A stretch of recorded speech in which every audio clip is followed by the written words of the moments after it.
আজকে আমরা শিখব হচ্ছে 11 থেকে 99 পর্যন্ত বর্গের মান খুব সহজেই ক্যালকুলেটর ছাড়া কয়েক সেকেন্ডের মধ্যেই আমরা করতে পারবো।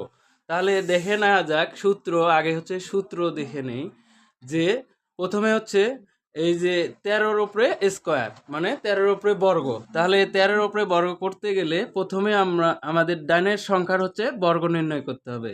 তাহলে 3 তিরিকে কত হবে? 9 বা 9। তারপরে হচ্ছে যে এই পুরো বর্গ সংখ্যাটার হচ্ছে যতগুলো সংখ্যা আছে সবগুলো সংখ্যার হচ্ছে গুণফল। তাহলে 3 অক্ষে 3, 3 দুগুণে 6, এখানে 6 লিখবো।